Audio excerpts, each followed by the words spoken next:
কেমন কাটছে আপনাদের ঈদ? নিশ্চয়ই ভীষণ ভালো কাটছে, কারণ একুশে টেলিভিশনের ঈদ স্পেশাল আয়োজনে আমরা অনেক সাড়া পাচ্ছি আপনাদের সবাইকে আমন্ত্রণ জানাচ্ছি মামি 7 Oils in 1 double conditioning shampoo present স্টারডাস্টে। সাথে আছি আমি ফারজানা বিথি, এবং আজকে আমাদের স্টারডাস্টে আছেন এমন একজন স্টার যাকে আপনারা বিভিন্ন জায়গায় বিভিন্ন সময় বাংলাদেশের পতাকা হাতে দেখেছেন। তিনি বাংলাদেশকে রিপ্রেজেন্ট করেছেন প্রেজেন্টের মাধ্যমে। তিনি আর কেউ নন, আপনাদের সবাই প্রিয় ভীষণ ভালোবাসার সুন্দরী একজন মানুষ, Shila. How is life Shirin Akhtar Shila? Life is amazing, also একটু কনফিউজিংও, কারণ অনেক কিছু ফিগার আউট করতে হচ্ছে, বিকজ নিজেকে সামলানো, নিজে পড়ালেখা সামলানো, ফ্যামিলি সামলানো। ফ্যামিলি বলতে এখনো বিয়ে করিনি, বাট আমার বাবা মা এখন তো তারাই আমার সন্তান। তো সব মিলে দেখা যায় যে খুব হিমশিমে যায়, আবার কোনো সময় খুবই ভালো যায় যখন বন্ধুদের সাথে আড্ডা দেই, ঘুরে বেড়াতে পারি, তখন মনে হয় যে না, লাইফ ইজ বিউটিফুল। যখন অনেক রেসপন্সিবিলিটি চলে আসে তখন মনে হয় ইস, একটু ঘুমাই থাকতাম। এটাই তো জীবন আসলে, জীবনটাই এরকম, এই টক ঝাল মিষ্টি মিলেই আসলে জীবনটা, এবং এই জীবনটা কতটুকু উপভোগ এবং কাজে লাগানো যায় এটা হলো সবথেকে বড় পাওয়া।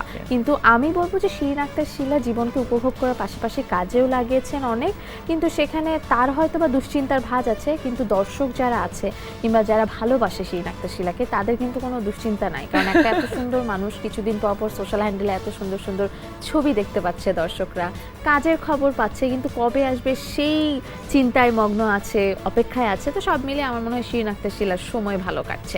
একটু জানতে চাই ঈদ কেমন কাটছে? ঈদ খুবই ভালো কাটছে। মাঝখানে আমি গ্রামের বাড়িতেও গিয়েছিলাম, সেখান থেকে ফেরত আসা হলো, ওখানে কোরবানি দিচ্ছিল আব্বু আম্মু। তো মাঝে মাঝে যখন ছোটবেলায় বন্ধুদের সাথে দেখা হয় তখন মনে হয় যে জীবনে মনে হয় কোনো কিছুই পাল্টে যায়নি। তাদের কাছে তো আমি সেই ক্লাস 9-10 যেরকম শিলা ছিলাম ঠাকুরগাঁয়ের, ওরকম শিলাই আছে, হয়তো বা ঢাকায় আসার পর একটু চেঞ্জ হয়ে যায়, বাট গ্রামে গেলে গ্রামের সকলে মানুষদের সাথে দেখা করে আড্ডা দিতে খুবই ভালো লাগে। পুরোনো স্মৃতিগুলো আবার ঘুরে ফিরে দেখা হয়, পুরোনো সেই হাই স্কুলে এখনো যাওয়া হয়, তো ফুচকাটা খাওয়া হয়, সাথে চা খাওয়া হয়। মানে ঈদ এবার পুরোপুরি মানে কমপ্লিট একটা ঈদ হয়েছে। Miss universe Bangladesh 2019 is talking যে ফুচকা খেতে ভালো লাগে, হ্যাঁ পুরনো বন্ধুদের ভালো লাগে, গ্রামীণ জীবন ভালো লাগে, থাকে না যে সবাই তো আসলে মডার্ন লাইফে যখন চলে আসে তখন এইগুলো নিয়ে খুব একটা আমরা কথা বলতে কিন্তু দেখি না, এবং আমার মনে হয় কাছের মানুষরা এটা বেশি বলে যে ও তো অনেক চেঞ্জ হয়ে গেছে। তো তোমার কাছের মানুষ আসলে তোমাকে নিয়ে কি বলে, যেহেতু ঈদের সময় গেলে কাছের মানুষদের কাছে? ওদেরও মনে হয় যে আমি অনেক চেঞ্জ হয়ে গিয়েছি, তার কারণ হলো আমি যখন ঢাকায় থাকি এত কাজের প্রেসারে তাদের সাথে ঠিকভাবে কমিউনিকেট করাটা কিন্তু পসিবল হয়ে ওঠে না। যখন আমরা একসাথে থাকি এই কাজের বাইরের একটা জায়গা, এই যে গ্রামের আবহাওয়া সবকিছু, তখন কিন্তু ওরা আমাকে বলে না যে আমি চেঞ্জ হয়ে গেছি, তখন তাদের কাছে আমি আগের মতোই আছি। এন্ড আমার মনে হয় যে আমি তাদেরকে এটাই দিতে চাই যে আমি চেঞ্জ হতে চাই না যখন আমি তাদের সাথে থাকি। আচ্ছা, এই যে হাইটের যে ব্যাপারটা, হ্যাঁ বাংলাদেশের নায়করা তো হাইটওয়ালা নায়িকা খুঁজে বেড়ায়, আবার অনেক সময় দেখা যায় যে হাইটে থাকে না যে সবকিছু তো একটা প্রস এন্ড কনস আছে। সো শিরিন আক্তার শিলার কি বাধা আছে কিনা হাইটের কারণে, কি মনে হয় ইন্ডাস্ট্রিতে? হাইট আমাকে যতটুকু সুবিধা দিয়েছে পরিচিতি বা সব জায়গা থেকে, আবার হাইট আমাকে অনেক দূর পেছনে ফেলেও দিয়েছে। কেন সেটা? আমরা যে সোসাইটিতে বাস করি এটা তো পুরোটাই মেল ডমিনেটেড একটা সোসাইটি। তো একটা ছেলে যার সাথে আমি কাজ করব, সেটা মডেল হোক বা অ্যাক্টর হোক, দেখুন তার চেয়ে যদি একটা মেয়ে লম্বা হয় এটা কিন্তু ছেলেটার ইগোতে খুবই হার্ট করে, আর ছেলেদের ইগো হার্ট হবে এটা তারা মেনে নিতে পারে না একদম। তো যেখানে একমাত্রই যে শিলা ইজ দ্য প্রেফারেন্স, শিলাকেই নিতে হবে, ওই জায়গা ছাড়া কিন্তু আমার কাজ হয় না অতটা। সো বাধা আমি বলবো আমার প্রফেশনাল জীবনে খুবই বাধা পেয়েছি আমি আমার হাইটের কারণে। ওকে, বাট বাংলাদেশকে রিপ্রেজেন্ট করার বা বাংলাদেশকে হাইটে পৌঁছানোর জন্য এই হাইটটা কিন্তু আমাদের অনেক কাজে লেগেছে। সো পজিটিভ এন্ড নেগেটিভ দুটোই তো আছে, বাট আমার মনে হয় নেগেটিভটাই শিলা একটু কাউন্ট বেশি করছে। আমি যদি বাংলাদেশের জায়গাটাতে চিন্তা করি সেই জায়গা থেকে নেগেটিভটা খুবই বেশি। একটু দুঃখ থেকে একটু সুখে আসতে চাই। তুমি প্রচুর ঘুরতে পছন্দ করো, তোমার নতুন নতুন অ্যাডভেঞ্চার করতে খুব ভালো লাগে, তো এই যে ঘুরতে যাওয়ার পেছনে আসলে থাকে না মোটিভেশন থাকে, যে কি ভেবে আসলে ঘোরাফেরাটা কবে শুরু হলো? আবার অনেকের এটার পেছনে গল্প থাকে যে ছোটবেলায় আমাকে আসলে ঘুরতে দেওয়া হতো না, এই জন্য বড় হয়ে যখন নিজের মতো করে সুযোগ পেয়েছি তখন নিজের মতো করে ঘুরছি। পেছনের গল্পটা একটু শুনতে চাই। আমি যখন মানুষ হিসেবে বড় হতে চাই বা মানুষ হিসেবে মানুষকে জানতে চাই, পুরো বিশ্বটাকে জানতে চাই, তখন কিন্তু ঘোরাফেরার বাইরে আসলে অন্য কোনো কিছু নেই। তো আমাকে আমার একটা মেন্টর বলেছিল যে শিলা, যত টাকা ইনকাম করিস একটু খরচ করে ঘুরে আয়, মানে দেশ ঘুরতে থাক, বিশ্ব দেখে আয়। তো সেই জায়গা থেকে আমি 2024-এ একটা পণ করেছিলাম যে প্রতিবার নিউ ইয়ার রেজুলেশন একটা থাকে না, তো আমার 2024 এর নিউ ইয়ার রেজুলেশন ছিল যে আমি এখন যত পারি আমি ঘুরতে চাই। সার্ফিং নিয়ে নতুন একটা মানে এক্সপেরিয়েন্স হয়েছে এবং ইচ্ছেও আছে সার্ফিং করার, সেটা লেসনও নেওয়া হয়ে গেছে। সো কক্সবাজারে আমরা দেখতে পাবো শিলাকে যখন তখন যারা কক্সবাজার ঘুরতে যান, কিংবা কেউ যদি সার্ফিং নিয়ে কোনো মুভি চিন্তা করে থাকেন তাহলে সেক্ষেত্রে শিলা ইজ অলসো রেডি। মুভির কথা যেহেতু আসলো, তুমি মডেলিং এ অনেক ব্যস্ত, তোমাকে উপস্থাপনায়ও দেখা যায়, কিন্তু মুভির কথা আমরা আসলে আশেপাশে শুনছি যে Shila is doing a movie, but আসলে কি তাই কিনা, মুভি করেছো কিনা, কবে সেটা দেখতে পাবো একটু জানতে চাই। হ্যাঁ, আমি লাস্ট ইয়ারে একটা মুভি শুটিং কমপ্লিট করেছি, কিন্তু ওটা এখনো এডিটিং এর কাজ চলছে। হোপফুলি আমরা এই বছরের শেষে সেটাকে রিলিজ করতে পারবো। We are hoping for the best, the director and the producer, so I guess হয়ে যাবে খুব শীঘ্রই। আমরা কি ছোট্ট করে একটু মানে একটু মানে হিন্ট পেতে পারি মুভিটা আসলে রোমান্টিক কিনা, অ্যাকশন কিনা, তোমার চরিত্রটা কি নায়িকা নায়িকা লা লা লা লা লা কিনা? অ্যাকশনও না, নায়িকা নায়িকাও না, ইটস টোটালি আর্ট বেসড একটা ফিল্ম, একটা আর্টিস্ট এবং তার লাইফ নিয়ে, তার লাইফের উপর বেস করে একটা মুভি। ওকে, লা লা লা লা লা লা লা লা। আচ্ছা, তোমার কি ছোটবেলায় এরকম মনে হতো সিনেমা যখন দেখতে যে আমিও কখনো সিনেমার নায়িকা হব, এরকম শাড়ি ইয়ে করে সুন্দর করে দৌড়ে দৌড়ে আমার নায়কের কাছে যাবো, মনে হতো কখনো? আনফরচুনেটলি না, এটা আমার কখনো মনে হয়নি, কিন্তু ছোটবেলায় যখন টিভি দেখতাম না তখন তো আসলে বুঝতাম না টেকনোলজি আসলে কিভাবে কাজ করে। তো আমি তখন আমার খালামণিকে বলতাম যে খালামণি আমি একবার টিভির ভিতরে ঢুকে বের হতে চাই, টিভির ভিতরে কি আছে, কিভাবে আছে, একটা মানুষ মরে গেলে ও আবার আরেকটা টিভিতে কিভাবে করে জীবন্ত হয়ে ফেরত আসলো। সো ওই জায়গা থেকে আমার খালামণি আমাকে অলওয়েজ ইন্সপায়ার করছে যে আচ্ছা ঠিক আছে, তুমি বড় হয়ে তাহলে কাজ করার চেষ্টা করে দেখতে পারো। বাট মাথায় কখনো এটা আসেনি যে কিভাবে শুরু করব, কেমনে কি, ওই পথে আগায়নি।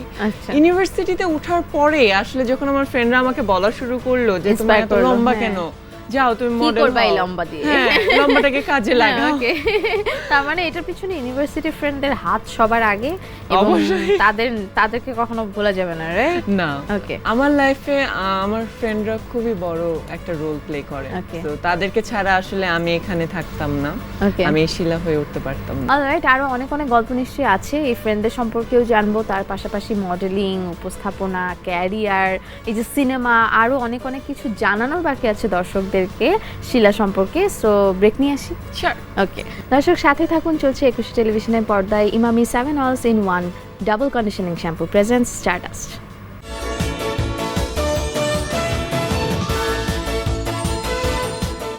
বিরতির পর আপনাদের সবাইকে আরেকবার ওয়েলকাম ব্যাক করছি। আপনারা দেখছেন 21 টিভি, চলছে Emami 7 oils in 1 double conditioning shampoo presents Stardust. সাথে আছি আমি ফারজানা বিথি, এবং আজকে আমাদের স্টারডাস্টের স্টার হলো শিলা। আরেকবার ওয়েলকাম ব্যাক শিলা। একটু জানতে চাই উপস্থাপনায় শিলা আসলে কিভাবে জড়ালো? আমার মনে আছে আমি যখন ছোট ছিলাম, মানে যখন মিস ইউনিভার্সের মঞ্চে গিয়েছিলাম, আমাকে তখন একটু ছোটখাটো করে বুলি করা হয়েছিল। I got a very good response. Voice নিয়ে আমার একটা উইকনেস ছিল, এন্ড আমি অনেকগুলো কমেন্টসও পেয়েছিলাম আমার ভয়েস নিয়ে কাজ করা উচিত বা করা উচিত। তো তারপর থেকে আসলে আমি কথা বলা বা ভয়েসের কাজ করার চেষ্টা করছি। তারপর এতদিনে যতটুকু টুকটাক করে কথা বলা শিখেছি, এখন মানুষ অনেক প্রশংসা করে যে না আমি ভালোভাবে কথা বলতে পারি। অতটুকু কনফিডেন্স এখনো আমার মাঝে আসে নাই যে আমি আমার নিজেকে বলবো যে না শিলা, ওকে দ্যাটস এনাফ। ওই কনফিডেন্সটুকু বাড়ানোর কারণে আমি ভাবলাম যে আচ্ছা ঠিক আছে, উপস্থাপনাটা শুরু করি, দেখা যাক যে আমি নিজে স্যাটিসফাইড হচ্ছি কিনা, মানে নিজের কাছে নিজের স্যাটিসফ্যাকশনটা আমার খুবই মানে বড় দরকার। ওকে ওকে, বুলিটা আসলে কেন? কারণ you have got a very beautiful voice. ও তখন ছিল না, এখন আস্তে আস্তে প্র্যাকটিস করার পরে হয়েছে। তখনকার কথা যদি আমি চিন্তা করি যে তখনকার ভিডিও যখন আমি দেখি, তখন দেখছি আমি কথা বলতে পারি না, আমার মুখ খুলে না। আমার মনে হয় যে এই জিনিসটা ঘোরাঘুরি করলে এবং বন্ধুদের সাথে আড্ডা দিলে এমনিই হয়ে যায়। হ্যাঁ, যত ঘোরাঘুরি করা হয় তত নতুন মানুষের সাথে কথা বলা হয়, কারণ কাছের মানুষদের সাথে আমরা আসলে নর্মালি যেভাবে কথা বলি ওইভাবেই কথা বলি, কিন্তু দূরের মানুষদের সাথে একটু গুছিয়ে কথা বলার ট্রাই করি। হ্যাঁ, একটু স্টাইল করি। আচ্ছা, ভালোবাসার কেউ আছে কিনা জীবনে, এটা একটু শুনতে যাচ্ছিলাম। কারণ না, হ্যাঁ বলো বলো। আসলে নেই, ভালোবাসার কেউ নেই। অনেক ধরনের ঝামেলাই তো হয় লাইফে, তো ঝামেলাটাও হয়েছে। তারপর ভাবলাম যে না থাক, এখন জব ব্রেকআপ। নট ব্রেকআপ, এখন আমি চাই যে আমার নিজের প্রতি আরেকটু বেশি ফোকাস করতে। যখন Okay. ভালোবাসা মানুষ থাকে তখন তার উপরেও তো একটু ফোকাসটা চলে যায়, তখন আমি নিজেকে ভুলে যাই। এখন একটু নিজের প্রতি থাকি, একটু আচ্ছা। নিজেকে প্রায়োরিটি দেওয়ার চেষ্টা করি, সেই কারণে এখন নেই, আগে ছিল। ওকে, একটু জানতে চাই ফ্রেন্ডদের সম্পর্কে বলছিলে বিরতিতে যাওয়ার আগে যে ওরাই আসলে তোমাকে পুশ করেছে এবং still you are studying, right? Yeah. If I am not wrong. So Shila কি নিয়ে পড়াশোনা করছে এবং এইটা নিয়ে শিলার ভবিষ্যৎ প্ল্যানিংটা একটু জানতে চাই। আমি বর্তমানে এনভায়রনমেন্টাল সায়েন্স অ্যান্ড ম্যানেজমেন্ট নিয়ে পড়ালেখা করছি, সেটা হলো আইইউবিতে। আমার কিছু প্ল্যান আছে, আমি ঢাকা শহরটাকে অনেক সুন্দরভাবে দেখতে চাই, আমি একটা সাস্টেনেবল সিটি তৈরি করতে চাই উইথ গ্রিনারি অ্যান্ড এভরিথিং।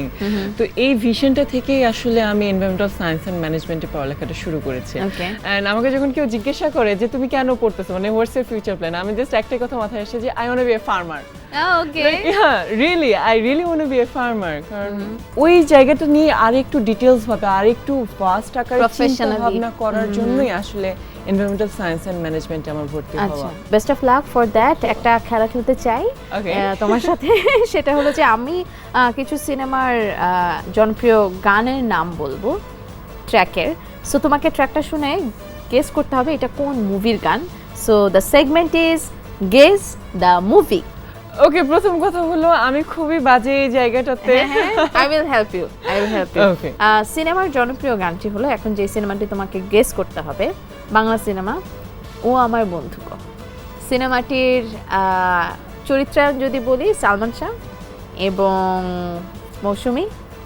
আমি ছিল? সিনেমাটা দেখেছি। হ্যাঁ, এবং সালমান শাহের সব থেকে ব্রেক থ্রু সিনেমা ওইটা। বলে না দুনিয়াতে কি এসে যাবে,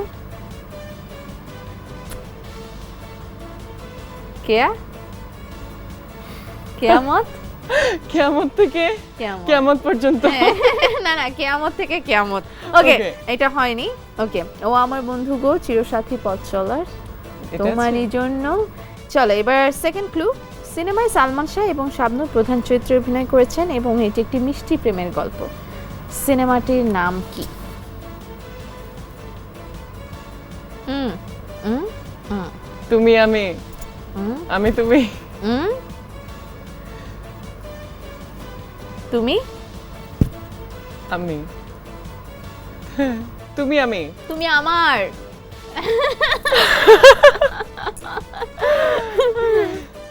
এখনকার যে সিনেমাগুলো আছে এগুলোর মধ্যে থেকে একটা দিই। ওকে, শাকিব খান এবং পূজা চেরি জুটি বেঁধে অভিনয় করেছেন এই সিনেমায়। সিনেমাটির একটি জনপ্রিয় গান হলো তুই আমার। সিনেমাটির নাম কি? 2021 সালে রিলিজ পেয়েছে। গ দিয়ে নাম, এই নামে ডাকতো। গাধা না, গ দিয়ে গাধা হয়, গাধা না। Very bad at this. I guess Golui. Golui, right right, okay, congratulations. একটা পেরেছি। ওকে, চঞ্চল চৌধুরী এবং মেহের আফরোজ শাওন অভিনীত সিনেমাটির জনপ্রিয় সাহিত্যিক হুমায়ুন আহমেদের একটি উপন্যাস অবলম্বনে তৈরি। সিনেমাটির নাম কি? এইটা যদি তুমি না পারো, বাতাসে উড়াই দিব আমি তোমাকে। হাওয়া। ইয়েস, ইট ইজ হাওয়া। কংগ্রাচুলেশনস, দুইটা পেরেছো এবং দুইটা পারোনি। স্বাভাবিক, কারণ শিলার আসলে যদি বলি যে তখনকার 90s এর সিনেমাগুলো ওইভাবে দেখা হয়নি, সো ওইখান থেকে না পারাটাই স্বাভাবিক। বাট বর্তমানে যারা কাজ করছে তাদের সিনেমা পেরেছো, এটা অনেক বড় পাওয়া। Okay, how did you like the segment? একটু কঠিন ছিল। আমার না ঘাম বের হয়ে গেছে, আমি লিটারালি ঘামছি। ওকে, কারণ আমি জানি আমি নাম মনে রাখাতে খুবই বাজে। যখনই গেমটা আমার সামনে আসছে তখন হচ্ছে আমি শেষ। ওকে ওকে ওকে, এবারের ঈদে অনেকগুলো সিনেমা মুক্তি পেয়েছে এবং 8টা সিনেমা হলে চলছে অলরেডি। এই 8টা সিনেমার মধ্যে কোনটা দেখা হয়েছে, কোনটা নিয়ে তোমার এক্সাইটমেন্ট অনেক বেশি? আমি কিছুদিন আগে বাড়ি থেকে এসেছি, সো এখন থেকে শুরু হবে আসলে সিনেমা দেখার পর্বগুলা। ওকে, চলো একটা ব্রেক নিয়ে নেই, ব্রেক থেকে ফেরত এসে মানে ইন্টারমিশন মুভিতে আরো অনেক আলোচনা করবো। দর্শক সাথে থাকুন, চলছে আমাদের আজকের আয়োজন, চলবে আরো অনেকটা সময়, কারণ শিলা আছেন আমাদের সাথে। আপনারা দেখছেন Emami 7 Oils in 1 double conditioning shampoo presence Stardust.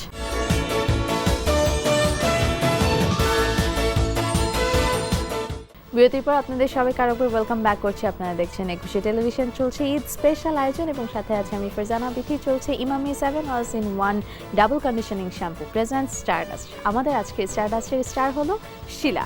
আরেকবার ওয়েলকাম ব্যাক শিলা। একটু you. জানতে চাই যে তোমার এখনকার সময়ের ব্যস্ততা নিয়ে যদি বন্ধুদের সাথে আড্ডা দিতে যাও তখন কি এইগুলোই কথা হয় নাকি বন্ধুদের সাথে আড্ডাটা একটু অন্যরকম হয়? না, আমার বন্ধুদের সাথে আড্ডা পুরোটাই ডিফারেন্ট হয়, কারণ আমি যখন কাজ করি তখন আমাদের সাথে কলিগ আছে, বাট আমার যে ইউনিভার্সিটি যে ফ্রেন্ডরা আছে ওরা কিন্তু খুবই আলাদা। আচ্ছা। ওদের সাথে কথা বলার ধরনটাও আলাদা। ওরা ওটাই সবাই আমি- এনভায়রনমেন্ট নিয়ে কথা বলে। না না তাহলে- really, আমি তো আগে ফিজিক্সের স্টুডেন্ট হ্যাঁ, ছিলাম। ডিউতে। সো আমরা ফিজিক্স নিয়ে কথা বলি, আমরা এনভায়রনমেন্ট নিয়ে কথা বলি, আমরা বর্তমান রাজনৈতিক পরিস্থিতি নিয়ে কথা বলি। আচ্ছা, এখন আরো কি করা যায়, একবার তো রিক্সা প্রজেক্ট করেছিলাম, তারপর এখন হোয়াট নেক্সট। সো আমরা ওটা নিয়ে প্ল্যানিং করতে থাকি আসলে। ওকে। একজন মডেল কিংবা অভিনেত্রী তার নিজেকে একদম সুপরিচিত করবার জন্য কিছু এক্স ফ্যাক্টর লাগেই, এটা আমরা সবাই জানি। এবং as we all know you are one of the student of Azra Mahmud. Yeah. হ্যাঁ, এবং আজরাপুর ওখানে গ্রুমিং করা মানে you have some X factors. What do you think which X factor is currently with you and that is impacting your work? The X factor I guess, আমি এটা কখনো স্বীকার করতে চাইতাম না, বাট Okay. স্বীকার করতে চাইতাম না বলতে আমি নিজে কখনো জানতাম না, জানতাম বাট না, এটা হ্যাঁ। আমি মানুষ আমাকে ধরিয়ে দিয়েছে যে আচ্ছা ঠিক আছে তোমার ভিতরে এই এক্স ফ্যাক্টরটা আছে। অ্যান্ড সেটা হলো মানুষকে সম্মান দেওয়া, মানুষকে মানুষ হিসেবে ট্রিট করা, অ্যান্ড সবার সাথে যখন আমরা একটা কাজের পরিস্থিতিতে যাই ওই কাজটাকে Kind. সুন্দরভাবে শেষ করা। With the kindness and the maturity, and এটাই I guess this is helping me to keep on going. Okay. And সে কারণে সবাই আমাকে নিয়ে পছন্দ মানুষ করে। হ্যাঁ হ্যাঁ। খারাপ কথা বলে না হ্যাঁ, at least। হ্যাঁ। খারাপ কথা যেটা আসলে রিউমার নিয়ে একটু কথা বলতে চাই। এখন সিনেমা কিংবা মডেলিং কিংবা মিডিয়াতে Yeah. সবাই আসলে দেখা যাচ্ছে আগে কি হতো, কাজ নিয়ে মানুষ অনেক বেশি প্রচারণা হতো, মানুষের কাজটাই আসলে তাকে, আমরা যদি 2010 থেকে শুরু করে এখন পর্যন্ত দেখি যারা কাজ করছে তাদের সবার আসলে পারিবারিক অবস্থা নিয়ে কেউ কথা বলে না। কিন্তু এখন এসে আমরা যেটা দেখছি সেটা যে কোনো সোশ্যাল হ্যান্ডেল থেকে উঠে আসে, সেলিব্রিটি হোক তার কাজের মাধ্যমে কিংবা তার এন্ডোর্সমেন্টের মাধ্যমে, তারা সবাই ভাইরাল হওয়ার যে একটা ব্যাপার সেই ব্যাপারে ছুটছে। এবং ইন কেস অফ দ্যাট তুমি এই জেনারেশন বিলং করো, তোমার কি মনে হয় যে এই রিউমারগুলো যে এগুলো যে স্টান্ট হিসেবে তারা ইউজ করছে ফ্যামিলিয়ার হওয়ার জন্য, এটা তোমার মতামত? এই রিউমারগুলো মানে মানুষ যত তাড়াতাড়ি উপরে ওঠে না, মানুষ তত তাড়াতাড়ি নিচে নেমে যায়, এটা আমি মনে প্রাণে বিশ্বাস করি। আর সেই জায়গা থেকে আমার আসলে ওই তাড়াতাড়ি উপরে উঠে যাওয়া বা ভাইরাল হওয়া এই জায়গাটাতে কখনো ইচ্ছেটা আসে নাই। যারা করছে ওদের এটা ভালো লাগছে, তারা করছে, so I have no problem with that.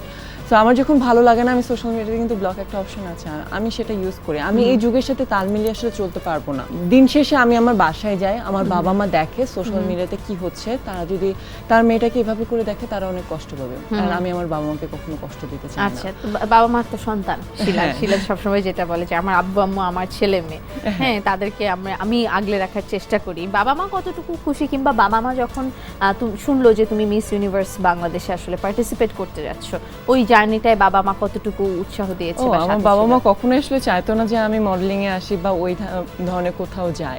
2019-এ যখন আমি মিস ইউনিভার্স বাংলাদেশ হলাম তার 1 বছর আগে থেকে কিন্তু আমি টুকটাক করে কাজ করা শুরু করছিলাম। তখন আমাকে খুবই প্যারা দিত। কিন্তু যখন 2019-এ আমি মিস ইউনিভার্স বাংলাদেশ হলাম, আব্বুকে তার কলিগগুলো বলছে যে তোমার মেয়েকে টিভিতে দেখলাম, তোমার মেয়ে তোমাকে নিয়ে এই কথা বলছে। আর আম্মুকে যখন বলতেছে তোমার মেয়েকে টিভিতে দেখলাম, আমাকে কি সুন্দর লাগছে, শিলা কি সুন্দর লাগছে দেখতে। তো ওই জায়গা থেকে যখন আমার বাবা মা আশেপাশে থেকে পজিটিভ কথা শোনা শুরু করলো, তখন কিন্তু আমার বাবা মার চিন্তা পাল্টে গেল। পজিটিভ জিনিস অলওয়েজ পজিটিভিটি মানে নিয়ে তারা আসে। বাধা দিয়েছিল নাকি তারা আসলে ইন্সপায়ার করেনি যে না তারা- থাক দরকার নেই, তুমি তোমার মতো করে ফিজিক্সে পড়ছো, এটাই কমপ্লিট করো, এটা নিয়েই কিছু করো, এরকম চাইছিল কি? হ্যাঁ, তারা এটাই চেয়েছিল যে মেয়ে মানুষ পড়ালেখা করবে, একটা চাকরি করবে, বিয়ে করবে। আর এই জায়গা থেকে আসলে তাদের চিন্তা ভাবনাটা যে অন্যদিকে আমাদের সোসাইটি যে অন্যদিকে যাচ্ছে, টেকনোলজি যে আরো অনেক কিছু আমাদেরকে নিয়ে আসতেছে, এটা কিন্তু আমার বাবা মা পুরোপুরি আনওয়্যার অফ দ্যাট ছিল। Okay. তো আস্তে আস্তে দে গট এডুকেটেড, এন্ড তারপর তারা এটাকে আরো হেল্প করছে যে অ্যাকসেপ্ট করেছে। হ্যাঁ, এগিয়ে আচ্ছা, যাওয়ার একটু জন্য। জানতে চাই শিলা, 2019-এর পর থেকে এখন পর্যন্ত 6 বছর হয়ে গেল, এই 6 বছরের জার্নিতে শিলা সবথেকে স্ট্রাগল পিরিয়ড কোনটাকে বলবে এবং সবথেকে বলবো যে হ্যাপি পিরিয়ড কোনটাকে বলবো? আমি বলবো সব থেকে হ্যাপি পিরিয়ড ছিল ওই যে 2019-এর ওই সময়টা। ওই দিনটা ওই দিনটা বলতে ওই পুরো মিস ইউনিভার্স বছরটা। Bangladesh 2019 is that one? Okay definitely ওই পুরো বছরটা আমার জন্য সব থেকে লাকিয়েস্ট টাইম ছিল আমার লাইফে। ওকে এন্ড সব থেকে স্ট্রাগল বলবো যে কোভিডের টাইমটা, কারণ আমি একদম পর Yes. হ্যাঁ অনেক স্ট্রাগল গেল না? মিস ইউনিভার্স থেকে আমি ফেরত আসলাম, এতগুলো প্রজেক্ট লাইন আপ রেডি, সাথে সাথে কোভিড আসলো and everything goat shut down. তার এক বছর পরে আবার নতুন করে শুরু করাটা খুবই টাফ ছিল, কারণ এই এক বছরে মানুষ আসলে অনেক কিছুই ভুলে গেছে। ওই জায়গা থেকে আবার শিরিন আক্তার শিলাকে ফেরত নিয়ে আসা, ইট ওয়াজ স্ট্রাগল। একদম একটু ছোট করে জানতে চাই, যারা পেজেন্ট আসতে চায়, তুমি যে মেয়েগুলো তোমাকে দেখে ভাবছে শিলা আপুর মতো আমিও হতে চাই, যারা এরকম লম্বা লম্বা আছে শুধু তারা না, যারা ইউনিভার্সিটিতে পড়ছে কিংবা যারা চায় এরকম একটা সসম্মানে একটা ইয়ে নিয়ে আসবে, হ্যাঁ জায়গা নিয়ে আসবে, সো তাদের জন্য তোমার অ্যাডভাইস কি থাকবে? আমি বলবো যে সৎ চিন্তা সবসময় সৎ কিছুই নিয়ে আসে, মানে ঠিকঠাকভাবে চিন্তা ভাবনা করুন। সময়ের সাথে আসলে ট্রেন্ডের সাথে গা ভাসিয়ে লাভ নেই। আমরা কিন্তু এখনো ওই পুরনো জায়গাটাতেই বসবাস করি। আমরা দাদি নানি আমাদের ফ্যামিলি কিন্তু অনেক ম্যাটার করে, অ্যান্ড আমরা ভালো কাজ করলে ভালো কাজই আসবে আমাদের সাথে। ঠিকভাবে নিজেকে প্রিপেয়ার করতে হবে, ভালোভাবে কথা বলা শিখতে হবে, যেটা খুবই ইম্পর্টেন্ট, এন্ড নিজেকে সুন্দরভাবে প্রেজেন্ট করতে হবে। থ্যাংক ইউ সো মাচ শিলা আমাকে সময় দেওয়ার জন্য, এবং এইভাবে বাংলাদেশের পতাকা হাতে শিলা আরো অনেক দূর যাক, শিলার হাত ধরে বাংলাদেশ পিছু পিছু যাক শিলার। কেমন লাগলো আয়োজনে এসে, এবং দর্শকদের কিছু বলার আছে কিনা? অনেক ভালো লাগলো and thank you so much. আমি যেটা বলছিলাম যে ওয়ার্ক প্লেস অ্যান্ড মানুষ আমার কাছে খুবই ইম্পর্টেন্ট, তাদের কমফোর্ট জোন সবকিছুই। So thank you for giving me the comfort zone, and that's why I am here. Okay, and দর্শকদের উদ্দেশ্যে বলবো যে ঈদের সময় আমি মন থেকে দোয়া করি আপনাদের ঈদ অনেক ভালো কাটুক, অ্যান্ড ভালো কাটছে আশা করি। সো একটা জিনিস যেন আমরা না ভুলি যে ঈদুল আজহা কিন্তু it's all about sacrifice, love. So ওই জায়গাগুলো আমাদেরকে হ্যাপিনেস দেয়, ওই জায়গাগুলোতে যেন আমরা ভুলে না যাই। ত্যাগের মাধ্যমে কিন্তু সুখটা আসে। সো ভালো থাকবেন, অ্যান্ড সবাইকে অনেক অনেক ঈদ মোবারক। অলরাইট দর্শক, আজকের মতো সাইন আউট করছি। আপনারা এতক্ষণ দেখছিলেন 21টি টেলিভিশনের পর্দায় Eid special Emami 7 Oils in 1 double conditioning shampoo presents Stardust. সাথে ছিলাম আমি ফারজানা বিথি। ফিরবো নতুন কোন স্টার নিয়ে।